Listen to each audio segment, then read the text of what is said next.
Existem muitos desafios na hora de se realizar o planejamento de uma cidade. Há muito o que se considerar: variáveis sociais, políticas, urbanas e, atualmente, uma gestão sustentável de recursos é um dos principais objetivos do poder público na hora de se planejar legislações e políticas. Mas, afinal, o que é uma gestão sustentável? Muito se fala sobre sustentabilidade, mas nem sempre se tem certeza sobre o que ela quer dizer. Por exemplo, o que significa ser sustentável para uma cidade como Porto Alegre? Sustentabilidade?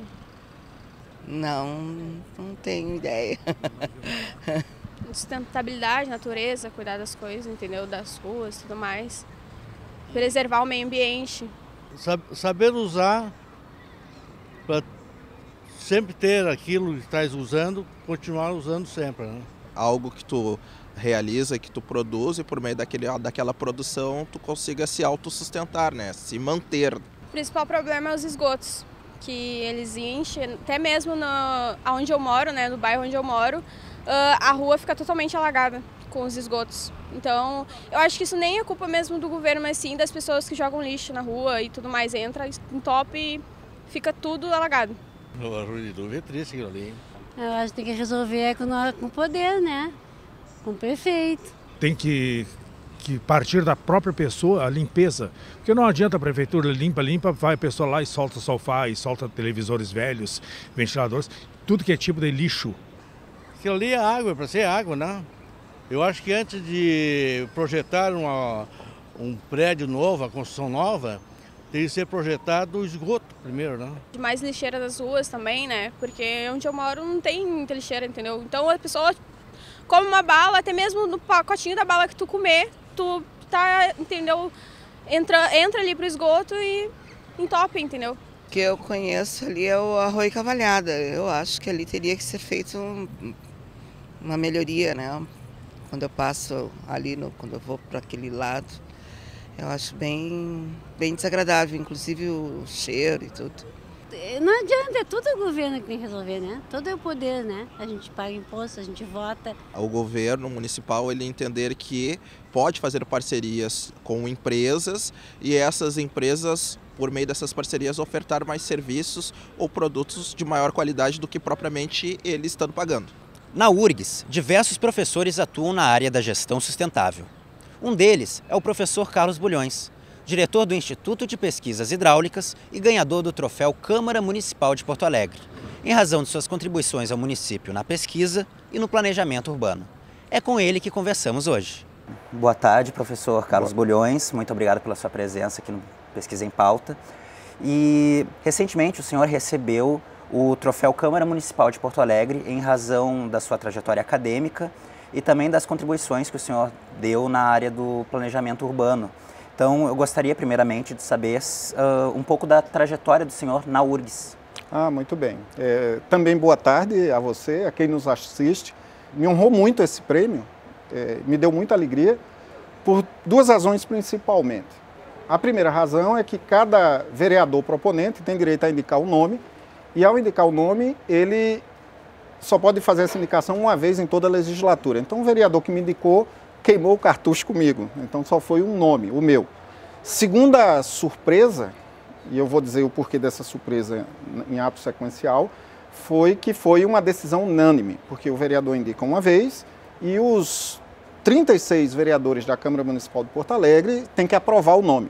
Em geral, não é uma unanimidade, é muito raro ter uma decisão unânime. Então, o prêmio é sim uma consequência, é muito legal, mas eu trocaria esse prêmio facilmente, já que no dia subsequente à premiação continuava chovendo em Porto Alegre, e temos regiões da cidade de Porto Alegre, por exemplo, onde pessoas morrem devido à quantidade de chuva. Então, se de alguma maneira pudesse mitigar ou melhorar, a gente trocaria alegremente, inclusive, o prêmio. Mas, obviamente, que não sendo aqui de Porto Alegre, o meu sotaque já denuncia isso, apesar de estar aqui há 31 anos, nos dá muita alegria, sim, ter esse reconhecimento da cidade. E ser agraciado foi uma honra. Certo. Desde esse tempo, assim, 31 anos aqui em Porto Alegre, qual foi a trajetória do senhor na URGS? Isso. Eu comecei na década de 80 vindo para cá para estudar. Eu fui estudante, morei em casa de estudante, dividi em República do Estudante. Isso foi no final da década de 80. Em 94, oriundo já de um doutoramento na Inglaterra, eu tive a honra de participar de um concurso público, passei em primeiro lugar e virei professor na URGS, então, desde 1994. Os 31 anos, contando o final de 87 até agora, é desde a época de estudante e 1994 já como professor. Como professor, no momento atual, eu estou o diretor de uma unidade acadêmica, o Instituto de Pesquisas Hidráulicas, mas a gente, por acreditar, desde 94, que a solução dos problemas que o nosso ambiente enfrenta, na verdade, requer mais do que uma área de conhecimento, eu sempre atuei de forma multidisciplinar. Por conta disso, hoje, eu sou professor na Escola de Engenharia, ou melhor, sou professor no IPH, dando aula para os cursos de Engenharia Civil, Engenharia Ambiental e Engenharia Hídrica.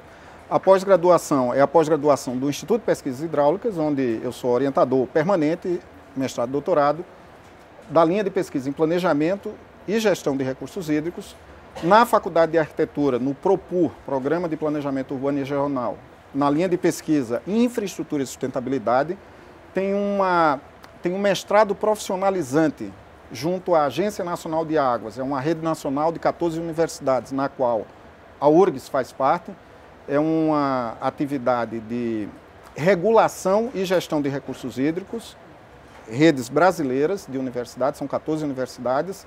Sou professor colaborador no Programa de Pós-Graduação em Construção e Infraestrutura, numa linha de pesquisa também de gestão de risco e ainda também como colaborador numa especialização da Faculdade de Direito, em Direito Ambiental. Além disso, atividade de pesquisa, de extensão, de ensino e também de administração. Nos últimos 18 anos, de forma ininterrupta, eu passei de diretor do Centro Estadual de Pesquisa de Sensoriamento Remoto, coordenador do programa de pós-graduação, de comissões de graduação, fui o presidente da comissão que criou o curso de Engenharia Ambiental dentro da URGS, fui o vice-diretor e agora me honra muito estar na direção. E tratando desse assunto, um dos projetos desenvolvidos pelo senhor atualmente, pelo que consta no currículo, é o programa de revitalização da bacia do Arroio Dilúvio. Isso. Então gostaria de saber por que a bacia do Arroio Dilúvio precisa ser revitalizada e de que maneira isso pode ser realizado. Essa iniciativa é uma iniciativa de várias mãos, ela é sempre citada. Surgiu numa das viagens do então governador Tarso Genro ao exterior, que viu uma situação muito interessante na Coreia do Sul e com toda uma delegação, inclusive colegas da URGS e da PUC, e na volta, em 2011, se eu não me engano, eles propuseram nos meios de comunicação da cidade de Porto Alegre que URGS e PUC iriam se abraçar para salvar o dilúvio. Eu cito aqui o professor André Silveira, que entrou na época, era o diretor do IPH, eu era o vice dele, me honra muito essa situação, e junto com colegas do Instituto de Meio Ambiente da PUC, e numa parceria com a Prefeitura Municipal de Porto Alegre e a Prefeitura Municipal de Viamão, cerca de 80 técnicos, se projetou as concepções numa situação de melhoria urbana. Bom, primeiro, ninguém precisa ter um doutoramento para chegar na beirada do dilúvio, do Arroio Dilúvio, e descobrir que ele necessita de conserto. A água é negra, é uma água de esgoto, mal cheirosa, e de vez em quando cai carro e de vez em quando morre. Inclusive hoje está completando um ano que aqui na cidade de Porto Alegre uma pessoa caiu no esgoto, ali na subbacia do Arroio Moinho, que deságua ali na PUC. Hoje, um ano atrás, uma chuva, a pessoa, oriundo de uma região muito inadequada, perto do Morro da Polícia, caiu nessa água de drenagem, o corpo passou por galerias de concreto e tudo, entrou dentro do dilúvio, ali pela PUC, atravessou a cidade e o corpo, 5 dias depois, foi recuperado perto do Teatro do Pôr do Sol do Guaíba. Então isso para mim é indicação de problemas. Não é só o dilúvio. Porto Alegre tem 27 bacias, então são equivalente a 27 bacias. A primeira na zona norte da cidade é o Arroio Feijó, que deságua um rio de esgoto a cada segundo, pegando o esgoto de Alvorada e Viamão, dentro do rio Gravataí. Esse é o divisor norte. O final é o Arroio Manecão, na fronteira com Viamão, lá na Praia do Lami, que também deságua mais esgoto, menos esgoto, mas também joga tudo isso. Então nós temos, ou a ideia com o dilúvio, era fazer um projeto demonstrativo, demonstrando métodos de trabalho de readequação, de regeneração, ou reavivar, ou revitalizar. Entendendo vitalização como a capacidade de dar vida aos ambientes urbanos, a capacidade das pessoas usarem as áreas. Não é colocar uma cerca e impedir que as pessoas usem. Não, é para usar. Só que de uma forma decente. Afinal de contas, esgoto e mal cheiroso ninguém vai usar. Então, era para ser um projeto demonstrativo, isso teve todo um movimento, inclusive na campanha à Prefeitura de Porto Alegre, no ano de 2012. Todos os então candidatos a prefeitos adotaram isso como uma plataforma política. Tem um site na URGS que todo o trabalho feito por essa equipe, URGS, PUC e Prefeitura Municipal de Porto Alegre de Viamão, colocaram todo o esforço ali. O site é www.urgs.br/Arroio Dilúvio, tudo junto. Está tudo lá, as atas das reuniões, as conclusões e tudo. Essa equipe trabalhou durante 1 ano e meio e após fim do ano e meio chegou num cruzamento que a gente deveria implementar coisas. E implementar coisas significa o trabalho da prefeitura. Cabe à universidade mostrar soluções. A gente não vai pegar uma reta escavadeira e um caminhão e dirigir para fazer isso. Aproveitando esse link que você fez agora, o senhor já trabalhou com consultorias na área pública e privada, isso, né? Isso. Então, de que forma elas poderiam juntar forças e qual parte caberia à parte privada, qual parte caberia à parte pública e como a universidade pode contribuir nesse processo? Sempre a universidade contribui com ideias. Não cabe à universidade tomar decisão. Quem quer tomar decisão, que entre no processo eleitoral e se candidate e seja eleito para isso. Qual é o papel da universidade?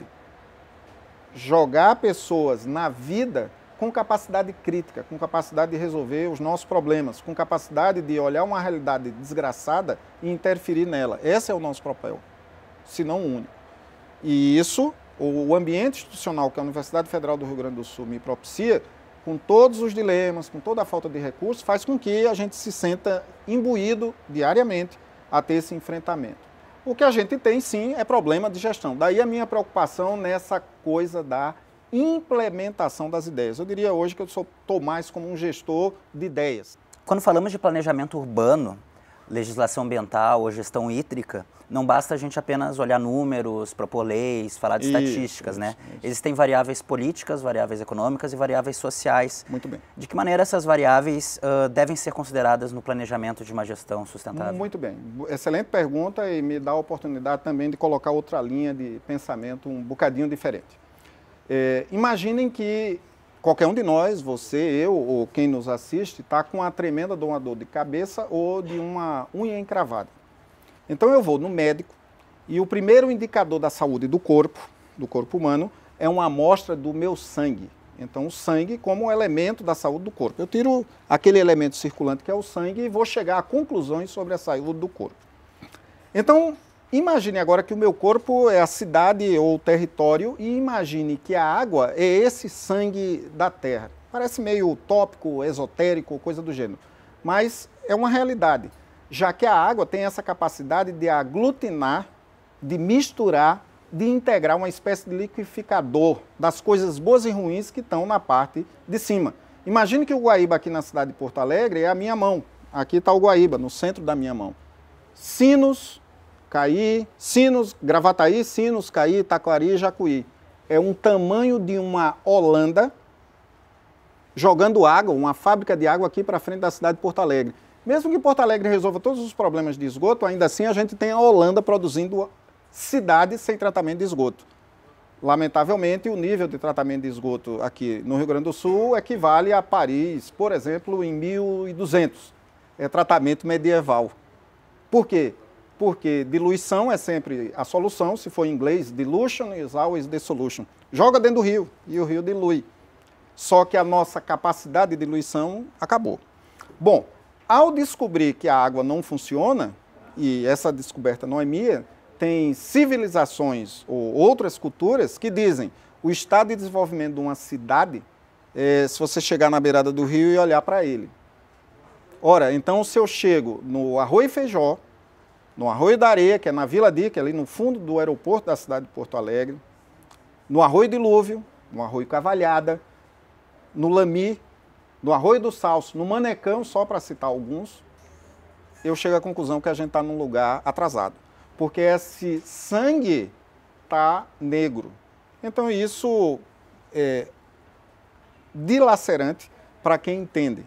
Certo, então uma última pergunta seria, no Brasil, existem diversas periferias e conjuntos habitacionais que são marcados pela precariedade das condições sanitárias. Então gostaria de saber qual que é a relação entre gestão hídrica, saneamento básico e habitação. Olha, é total, e aí eu gosto de citar um dos meus gurus, pelo menos brasileiro, eu tenho várias fontes inspiradoras, o Saturnino de Brito. Saturnino de Brito, há 100 e poucos anos atrás, ou melhor, no início do século XX, era um engenheiro civil, considerado sanitarista e, ao mesmo tempo, urbanista. Eu me inspirei um pouco meus caminhos também por isso, eu me envolvo com outras coisas, mas essa combinação é muito relacionada. É tão relacionada que o primeiro plano diretor de Porto Alegre é uma das cidades onde tiveram essas organizações dos espaços, é de 1914, o João Moreira Maciel, 104 anos. E o mote, a motivação, a palavra-chave daquele plano diretor de 1914 era embelezamento da cidade e higienização. Embelezamento e higienização. Foi quando essas vias, o plantio de árvores, mas ao mesmo tempo o saneamento a ser resolvido. Continua atual. Continua atual. Também continua atual, já que no Rio de Janeiro, por alguns considerado truculento, o Oswaldo Cruz, resolveu enfrentar um mosquito com medidas de saneamento. Pena que a gente esqueceu. E ao esquecer, volta. Dengue, chikungunya, zika vírus, crianças com malformação encefálica, doença e morte. Então, me parece que o tema continua atual, o tema está profundamente correlacionado, o tema é brasileiro. E a gente faz pesquisa aqui em Porto Alegre, em conjunto com outros colegas aí que pensam de forma similar. Certo, então é isso. Agradeço muito ao professor pela sua presença aqui e uma boa sorte no seu trabalho, que continue tudo dando certo e outras realizações.